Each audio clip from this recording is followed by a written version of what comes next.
안녕하세요. SPI 고병기 콘텐츠 에디터입니다. K리츠 위클리 전해드릴 텐데요. 원래 저희가 오늘 두 번째 시간입니다. 네, 지난주에 첫 번째로 전해드렸고 오늘 11월 둘째 주 두 번째로 전해드릴 텐데, 원래는 이제 김시목 에디터와 함께 진행을 하는데 이번 주에 김시목 에디터 개인적인 사정이 있어가지고 혼자 진행을 해보도록 하겠습니다. 네, 11월 둘째 주 11월 4일부터 11월 11일까지 이제 K리츠 위클리 시황인데요. 지난주는 사실 오랜만에 리츠 시장이 좀 반등을 했고요. 제일 이제 가장 큰 영향을 준 것은 미국 소비자 물가 지수 CPI가 예상치를 상회해서 더 좋은 지표를 보이는 덕분에 전반적으로 리츠 시장에 긍정적인 영향을 미쳤고요. 지난주에 발표한 이제 미국 10월 CPI 지수는 같은 기간 대비 7.7% 상승했는데요. 이게 지난 2월 이후에 아주 오랜만에 7%대를 찍은 거고요. 그러면서 전반적인 이제 세부적인 지표들도 되게 분위기가 좋았어요. 이제 향후 인플레이션 정점 찍고 좀 더 이렇게 완화될 수 있을 그런 기대감을 가지게 하는 내용들이 많아가지고 이러한 부분들이 증시 그리고 리츠 시장에 많이 반영이 된 것 같습니다. 물론 여전히 이제 미국 패드죠. 연준이 목표치하고 있는 2%만 거리가 멀지만 뭐 어쨌든 이번에 CPI 지수가 양호하게 나온 덕분에 향후 금리 인상이 좀 속도가 조절될 것이라는 기대감이 높았고요. 이 덕분에 한국 리츠 시장도 상당히 좋은 수익률을 보였습니다. 주간 수익률 기준으로 5.85% 상승했는데요. 역대 최대 수치입니다. 상장 리츠 전부 이제 주가가 올랐고요. 반등을 했고요. 하나도 빠짐없이 주가가 상승세를 보였습니다.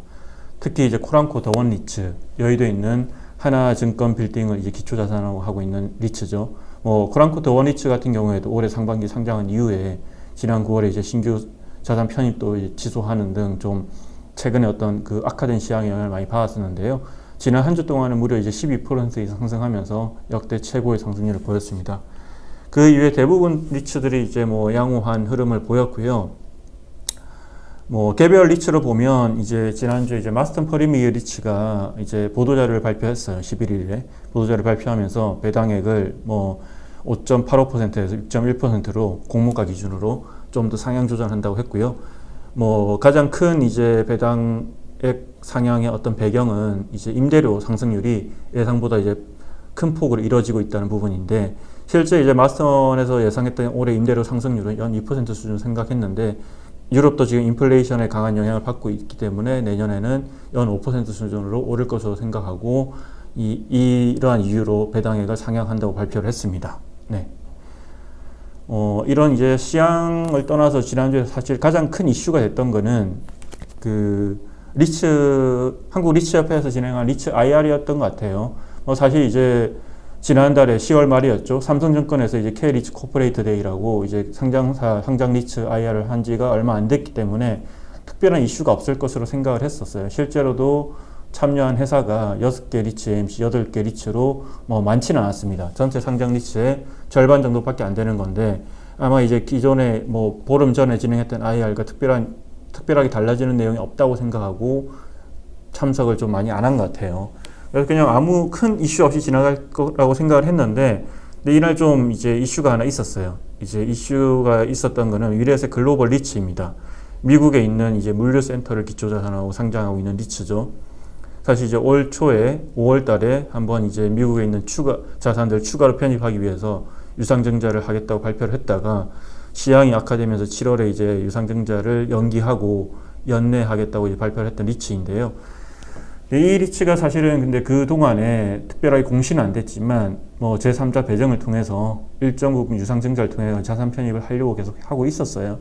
근데 결국은 이게 계속해서 시황이 안 좋고 상황이 개선되지 않다 보니까 11월 9일이죠. 이제 상장 리츠 IR 하기 직전에 그 전날에 이제 올해 안에는 할 계획이 없다 이렇게 발표를 했는데, 근데 당연히 이제 이게 투자자들한테 되게 민감한 이슈이기 때문에 11월 10일 날 있었던 이제 상장 리츠 IR에서 이 부분에 대한 질문이 나왔습니다.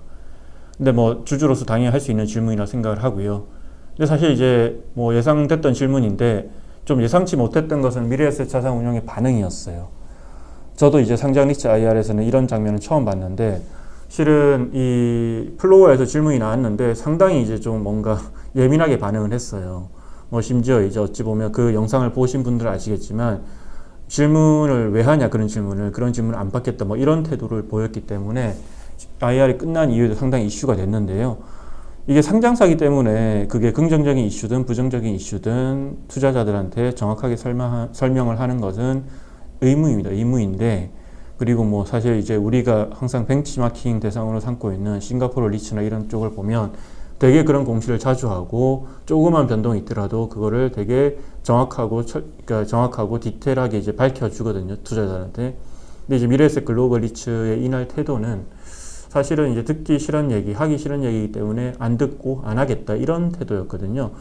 이런 뭐 미래에셋 글로벌 리츠가 아주 극단적인 어떤 모습을 보여줬지만 사실 또 일각에서는 이제 그날 리츠 IR에 참석한 리츠 상장사 대부분이 비슷한 태도를 보였다는 지적도 있어요. 이게 상장 리츠가 사실은 한국은 2018년 이후로 이제 본격적으로 성장하기 시작했는데 뭐 여전히 뭐 4년, 5년이 지났지만 여전히 그런 상장 리츠가 어떤 시장과 투자자 소통이 제대로 안 된다, 제대로 못하고 있다 이런 지적이 나오고 있거든요. 뭐 사실 이제 당분간 금리 인상으로 되게 힘든 시기를 보내야 되는데 어찌 보면 성장보다 관리가 더 중요한 시기인데 지금 이제 뭐 이번에 보여준 그런 태도는 좀 지양할 필요가 있어 보이고요. 이런 부분들이 리츠 주가에도 실질적으로 영향을 많이 줄 것 같으니까 좀 신경을 쓰는 게 좋을 것 같습니다. 네.